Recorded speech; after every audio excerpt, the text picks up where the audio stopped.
Beautiful people, we are back for part two of Trevor Noah Complete Remarks at 2022 White House Correspondents Dinner. All right, let's check it out. Yeah, I love you guys. Most adorable HR violation in town. I love it. So adorable. What?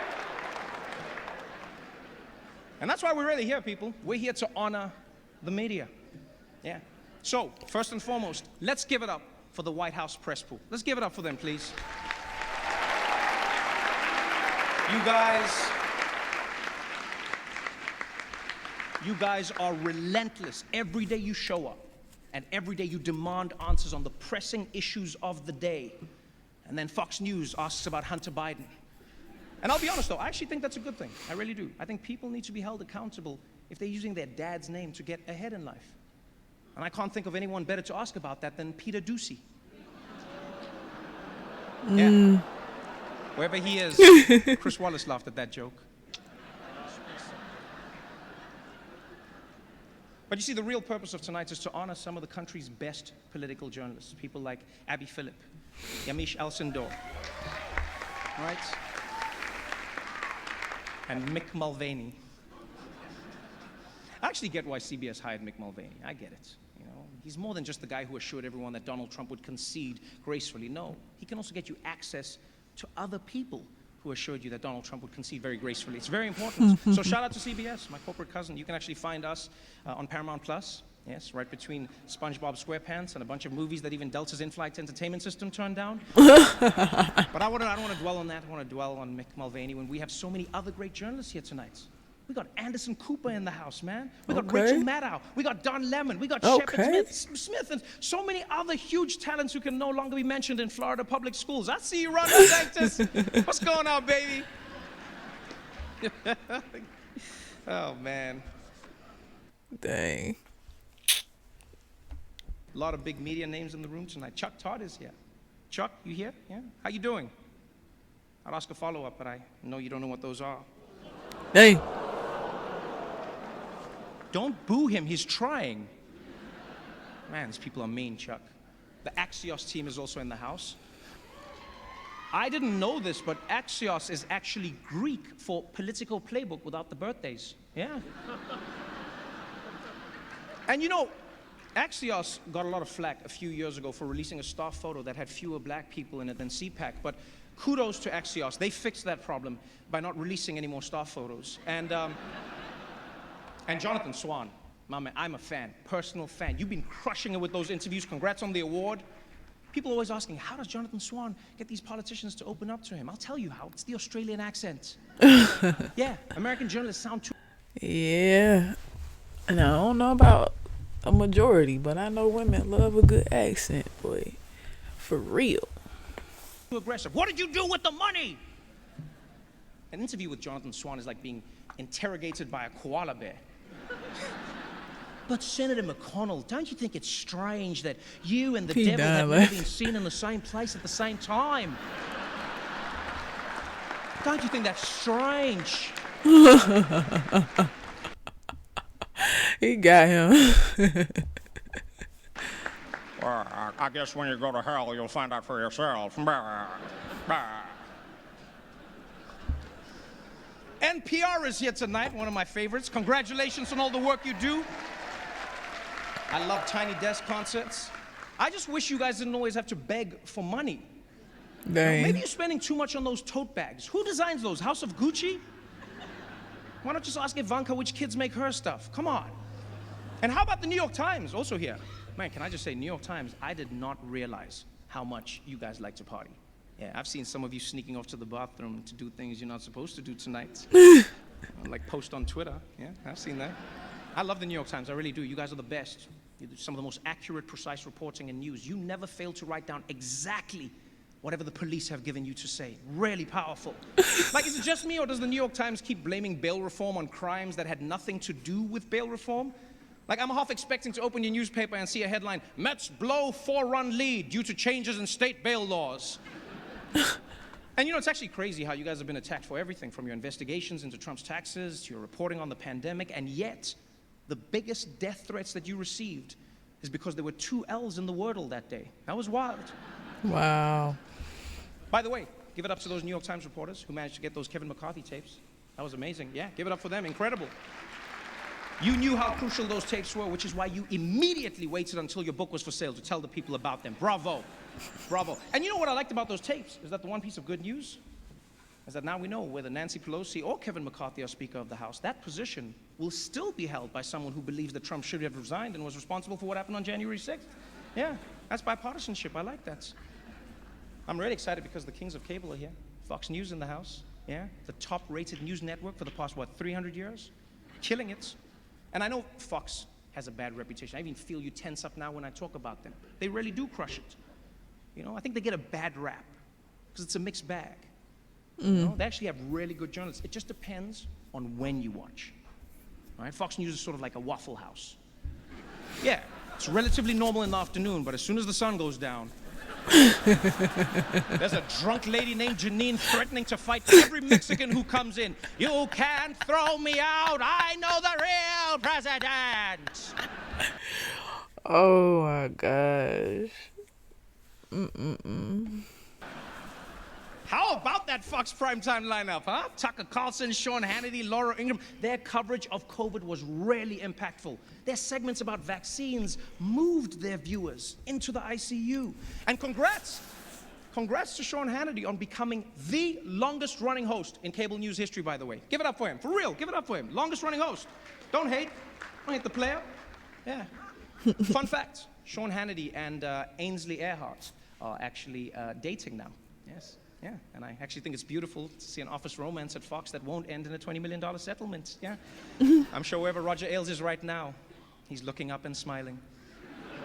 Wow. Oh, Laura Ingraham, wow.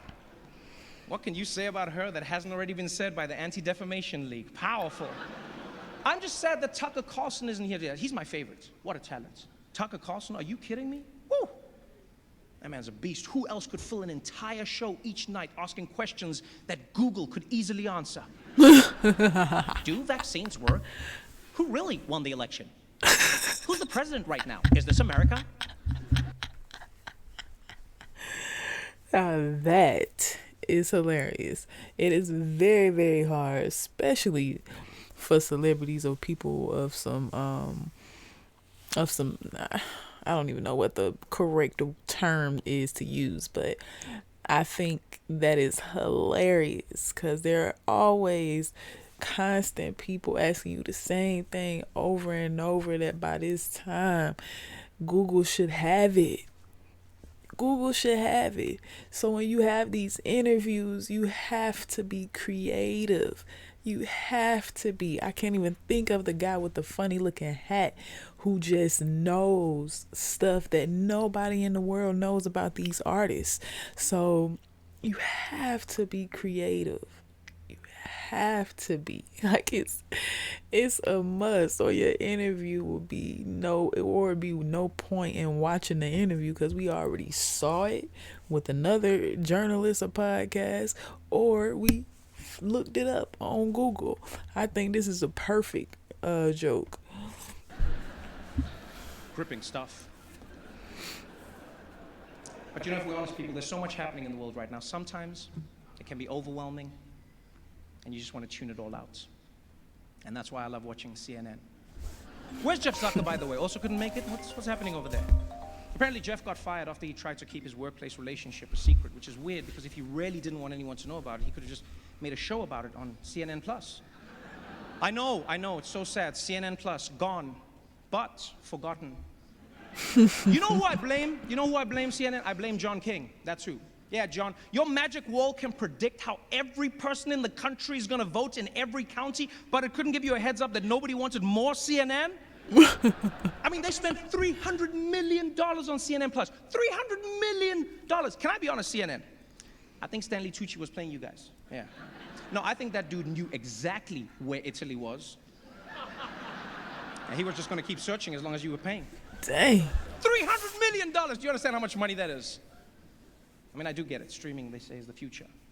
You know, as the old saying goes, you gotta spend money to make sure that Chris Cuomo doesn't get into wrongful termination lawsuits. And that's not the only big change going on at CNN. They just brought on Chris Licht, yeah, my man over there, Chris, as the new head of news. Oof. His first order of business, hire a guy who knows how to turn off the breaking news banner. Yeah. What happened with that? Did they just put it on during the OJ chase and then never figured out how to get rid of it? Ooh. The news is not always breaking. But this is an interesting time for the media world. You know, as with many industries, the pandemic was a major disruption for journalists. But I also think it can humanize you. Yeah, I am stuck on that. I'm stuck on the joke about O.J. Simpson and them having breaking news up all the time. Like, bro, we already know. We learned about that on the last network. You know, millions of Americans watched TV anchors reporting from inside their own homes. Meanwhile, reporters in print media were like, we get it, you have homes, way to show off. And we have to face the facts. The media is in a tough position. You did say that, Mr. President. Informing the American public is harder than ever before. You're battling conspiracy theories, that the election was stolen by George Soros, that JFK Jr. is still alive, that everyone in this room is a secret pedophile. And that's just what Clarence Thomas's wife believes. It's insane, people. This is truly the golden era of conspiracy theory. Dang, that's a big room. I don't think I paid attention to that. That room is huge. Dinner tables everywhere. What? Whether it's the right wing believing Trump can still win the 2020 election, or the left believing Joe Biden can still win the 2024 election. Thank you, Mr. President. And so as we sit in this room tonight, people, I really hope you all remember what the real purpose of this evening is. Yes, it's fun. Yes, we dress nice. Yes, the people eat, they drink, we have fun. But the reason we're here is to honor and celebrate the Fourth Estate and what you stand for. What you stand for. An additional check and balance that holds power to account and gives voice to those who otherwise wouldn't have one. And like, I'm not just talking about like CNN or Fox or any of the other major organizations. I'm talking about everyone. You know, the young journalists we saw today, you know, intrepid journalists who aren't even in this room in Flint, Michigan, or that daring reporter at the Des Moines Register, or the unflinching local newscaster in El Paso, Texas. Every single one of you, whether you like it or not, is a bastion of democracy. And if you ever begin to doubt your responsibilities, if you ever begin to doubt how meaningful it is, look no further than what's happening in Ukraine. Look at what's happening there. Journalists are risking and even losing their lives to show the world what's really happening. You realize how amazing it is. Like, in America, you have the right to seek the truth and speak the truth, even if it makes people in power uncomfortable, even if it makes your viewers or your readers uncomfortable. That's facts. You understand how amazing that is? I stood here tonight and I made fun of the President of the United States, and I'm gonna be fine. I'm gonna be fine, right?